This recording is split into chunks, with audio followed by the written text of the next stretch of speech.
Boa tarde a todos. Vamos dar início a este seminário.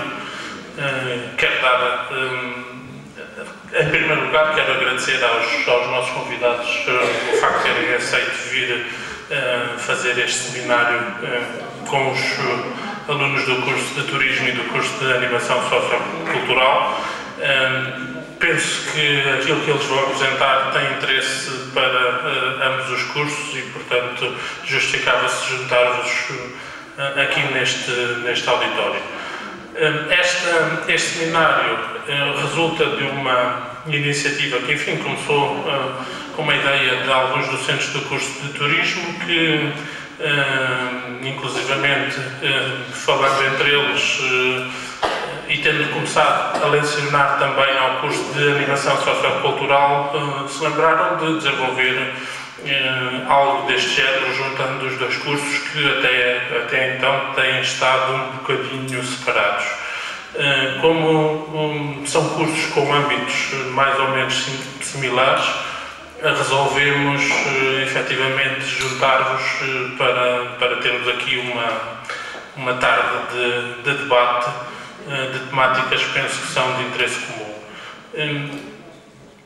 É um seminário algo informal, portanto não pretende ser uma discussão demasiado formal. Estamos aqui entre professores e alunos e, portanto, gostaria que encarassem isto como uma espécie de uma aula. Os nossos convidados vão fazer as suas apresentações. Se tiverem questões a colocar, coloquem as questões. Se não houver questões pertinentes durante as apresentações, também não convém estar a interromper constantemente as apresentações. Teremos no final depois um período para debate dos diferentes temas, ok? Passo a apresentar os oradores desta primeira parte. Enfim, nós programámos as coisas de diferentes formas ao longo do tempo, fomos alterando e agora em cima da hora voltámos a ter que alterar por circunstâncias de, constrangimentos de cada um. Acabámos por juntar nesta primeira parte a doutora Andreia veio aqui boicotar um bocadinho a minha apresentação. Acabámos por juntar nesta primeira parte o Dr. Filipe Pratas, que vai ser o primeiro a apresentar a sua comunicação. Muito obrigado a todos os presentes, boa tarde a todos também e obrigado pelo convite para estar aqui hoje. É sempre interessante poder ter a oportunidade de falar de Castro Verde e, neste caso concreto, de dois projetos culturais que nesta vila decorrem. Irei centrar-me mais num projeto conhecido, suponho, de vocês, que é o Festival 7 Sós 7 Luas, embora centrado na nossa componente mais local, e depois irão perceber porque efetivamente fui convidado para falar do Festival 7 Sós 7 Luas, mas aí seria muito mais interessante ter cá o Marco Abundanza, que é o diretor do festival, para falar sobre o mesmo.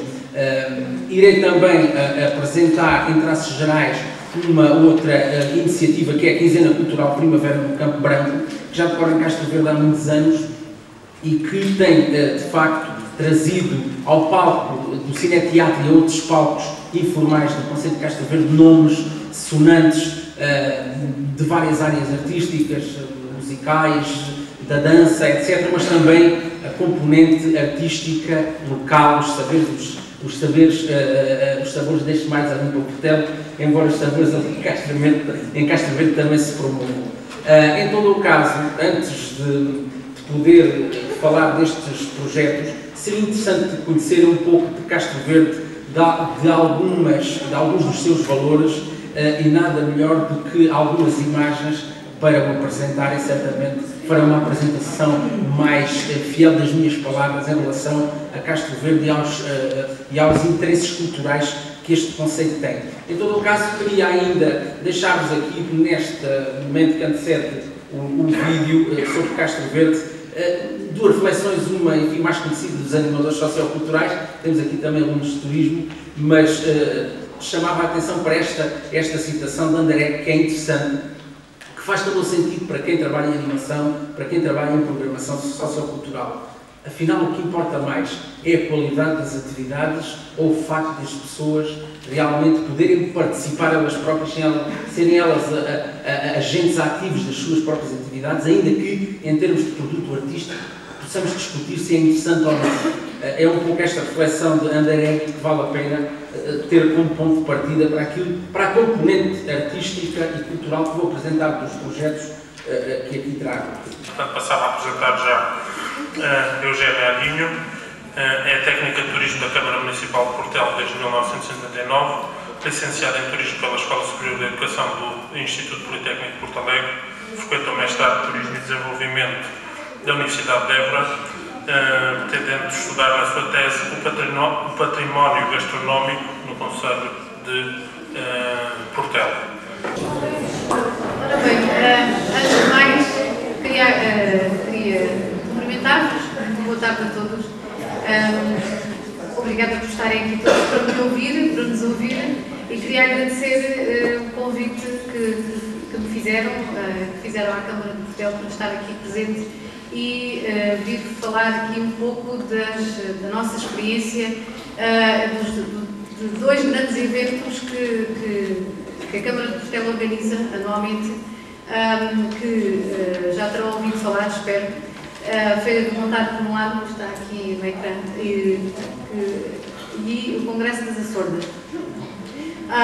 Depois de ouvirmos estas manifestações culturais tão interessantes,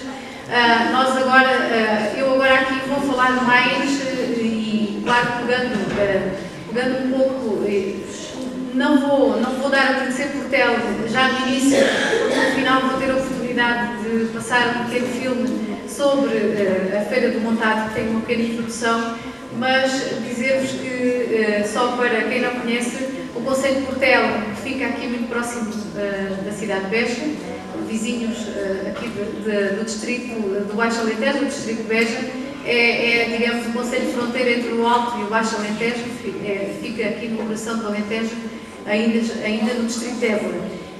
Mas eu costumo dizer que o concelho de Portel, o facto de estar aqui numa zona de fronteira, que é esta zona de fronteira e as nossas características físicas que tanto nos influenciam e nos caracterizam, eu costumo dizer que tem muito mais a ver com, por vezes, há quem até pense que o Portel pertencerá ao Baixo Alentejo e não ao Alto.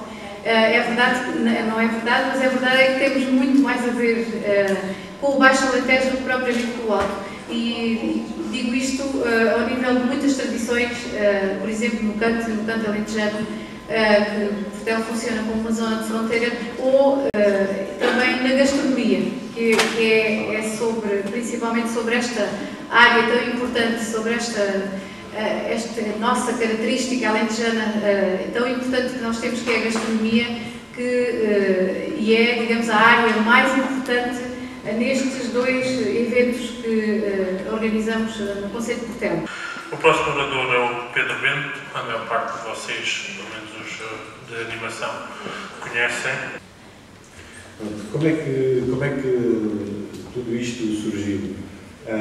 Além da nossa paixão por este desporto de aventura, por a formação que depois fomos adquirindo ao longo do tempo e das experiências que fomos tendo, porque é importante, como já foi aqui, ter experiências. Eu digo sempre isso aos meus alunos, é importante de facto não ficar parado muito tempo no mesmo sítio. Se tivermos a oportunidade, antes de assentarmos reais numa determinado local, de facto é importante ganhar experiências, seja voluntariado, seja pago ou não interessa, ganhar experiências fora da área, fora da vossa área, porque foram essas experiências que nos trouxeram, ou que me trouxeram a mim e ao meu colega, ao ponto onde nos encontramos hoje, e que resultaram em muitas das atividades que já vos passo a apresentar.